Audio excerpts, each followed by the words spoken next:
What's going on, YouTube? Ferocity here. I hope you guys are doing well.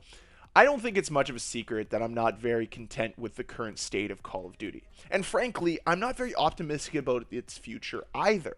But why is that? What is making me so unhappy with the current state of affairs pertaining to Call of Duty?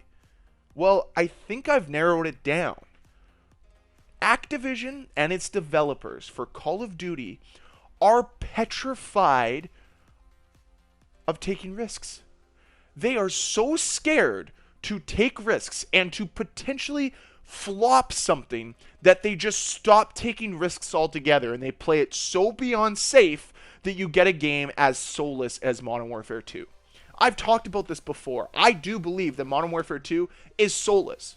There's no soul in this game. There is no identity to this game. There is no love in this game. There is no passion that was poured into this game. I think I can make an argument for Black Ops Cold War at least having some passion and some love, because I trust the developers at Treyarch, and you can see it in some of the things they did for Black Ops Cold War. But here in Modern Warfare 2, this is a soulless, identityless game.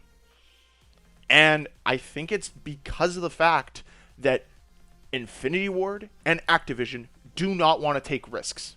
And it's funny because if you look back on the past of Call of Duty and its success, it all derives from taking risks. And I know that maybe some of you won't believe me here, but let's look at the landscape of video games back in 2007. It was a risky endeavor to give players the customization options to create their own class to play with. That wasn't seen in previous games. Perks weren't a thing in previous games. Kill streaks, weren't a thing in previous games. But here was Call of Duty 4, giving more choice to the player. Here is Call of Duty 4 allowing you to call in these kill streaks that were menacing in some cases. And it was a fun experience. And you had some other levels of customization with custom camos for your weapons as well as attachments for them. All in all, Call of Duty 4 was a really good endeavor. It put Call of Duty on the map. Call of Duty 4 had to fight with Halo 3 for crying out loud, and it survived. Because Halo 3 was the mecca of first-person shooters at the time on console. That was the game everyone wanted to play. And then they got their hands on COD 4 and they're like, damn, Call of Duty's good now. Then World at War came out and it felt more or less the same as to what Call of Duty 4 was, just with a World War II cover on it. And that was basically it. But once players got into it and they played World at War, they realized what World at War was, which was a classic because it took a risk in bringing us zombies. That was a really fun game mode. And guess what they built that upon? A risk. And then you look at Modern Warfare 2 and you look at Black Ops 1, once again, more risk involved in both those games. Maybe not as much as COD 4. And then Black Ops 2 came out. A risk was in that game as well. Changing up the creative class system, changing up how you earn kill streaks, changing all these little things up here and there. And once again, made the experience really good for the player. They also took a risk to move into the microtransaction field, which at the time was welcomed by the player because it allowed them to just buy some camos that were pretty cool. And let's be honest here, that bacon camo was pretty cool. Then, after that, they decided to take their biggest risk of them all, which was moving into advanced movement.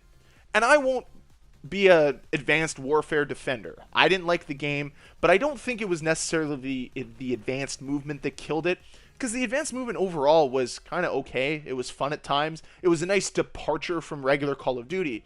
The problem with that game was it was riddled with RNG nonsense because of supply drops and weapon variants. That was the problem with Advanced Warfare. It wasn't the fact that it was advanced movement, because the next year we saw Black Ops 3, and that game worked just fine. People loved it.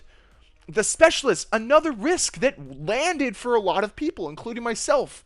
I didn't love it necessarily, but I didn't hate it. It was a welcome change. That game was a lot of fun. And then they go into Infinite Warfare, which is, in my opinion, their worst endeavor they've ever gone in, because once again, they decided not to take a risk. They played it safe, and it blew back in their face. Infinite Warfare was a disaster. You can see that from the launch trailer. In and of itself, people were sick and tired of advanced movement games. They were sick and tired of futuristic games. They just wanted a boots on the ground Call of Duty. And if Infinite Warfare was a boots on the ground Call of Duty, it might have done better than it did.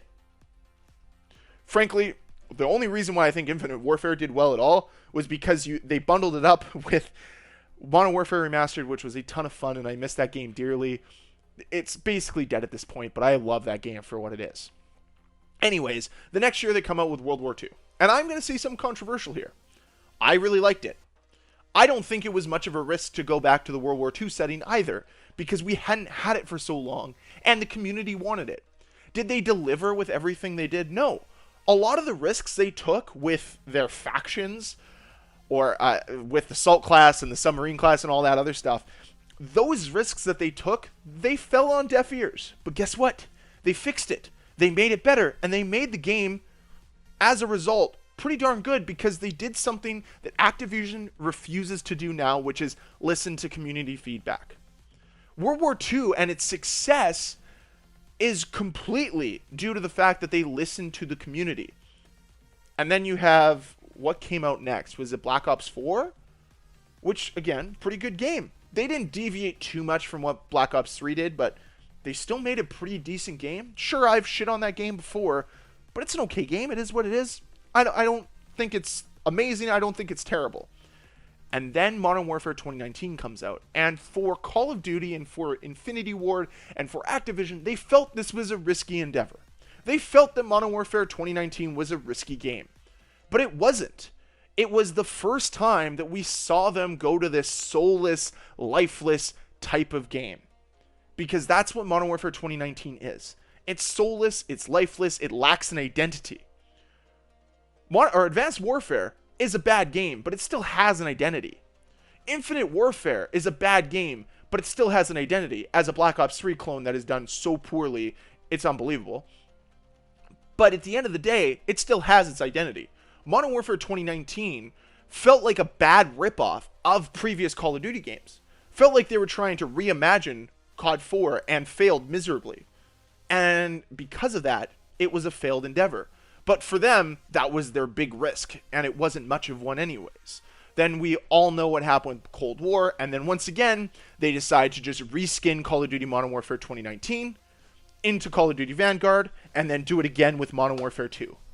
And what we have now is 3 of the last 4 years where there's been no risks taken. They've played it so beyond safe that they have essentially killed a lot of people's desire to play this game. Because I look at Call of Duty now and I just sit there sometimes, I'm like, what is the point of playing? Like, I miss classic Prestige because I used to love grinding up to Prestige. I don't care that I'm level 117. It means nothing to me. Prestiging means nothing to me anymore. Whereas before, it was kind of fun to level up and then restart with the guns back down to being, a locked or whatever it was. That was fun. That gave us a level of replayment. Or, replayment, that's a word. Holy sick. I can't speak today. Replayability was the word I was looking for. And that was what made these old games so much fun and allowed us to spend hours and hours and hours and hours playing it, was because things as simple as Prestige mode were in them. And this new non-seasonal Prestige is a joke. It's a joke. Let's call it what it is. It's a joke. It's really unfortunate that it's as big of a joke as it is, but it's a joke. And I'm just going to leave it at that. But at the end of the day, for Call of Duty to try to come back into the realms of relevant, in my opinion, they need to start taking some risks. Something that Fortnite has done really well with things like creative mode. Where is a creative mode? Where is a map creator in Call of Duty? Where is a theater mode? Where is any type of community games ever on Call of Duty? Where's any type of endeavor that might be a little risky? Because Call of Duty refuses to take a risk. They refuse to potentially throw off the equilibrium of the community. But I think if they made risky decisions and the community recognized them as risky decisions, they would give feedback that, guess what, you could listen to. Because again, the community is here to help the developers. Yes, there are some people in the community that are shitty people, But as a whole, I'm not sitting here calling out individual developers. I talk about Activision as a whole. I talk about Infinity Ward as a whole. I talk about Sledgehammer Games as a whole, Treyarch as a whole, because I don't think individually these people lack vision. These people aren't creative. These people have no motivation or no soul or no passion. But as a collective, the vision is lifeless. There is no risk there. There is no passion there because they're trying to narrow things down onto an algorithm that frankly should not be followed, because whatever you've been following that makes you believe that Modern Warfare 2 is a successful game, do not listen to it because it's not successful. Sure, it's made some money. Great, cool. But what have you done? You've alienated a fan base. You've bait and switched a lot of people. And is that what you want to be remembered for? Is that what you want to be reminded of anytime you boot up Call of Duty or hear Call of Duty? Is that you were bait and switched? That you were hoodwinked? You were punked? No, I don't think that's what anyone wants. So if Call of Duty wants to have a brighter future, they need to start taking risks. They need to start deviating from their classic formula and actually do something innovative again. Do something that we haven't seen and make it more community based instead of this weird SBMM nonsense that we have here in Modern Warfare 2. Anyways, that's all the time I have for today. I hope you enjoyed the video. I'd love to hear your thoughts about the problems with Call of Duty right now down below in that comment section. But if I missed anything of the innovative changes that Modern Warfare or that Call of Duty made as a whole, love to hear from you down below in that comment section. As always, guys, thank you very much for watching. If you enjoyed this video, please hit that like button. If you want to see more videos from me, please hit that subscribe button. I'll see you guys next time. Bye.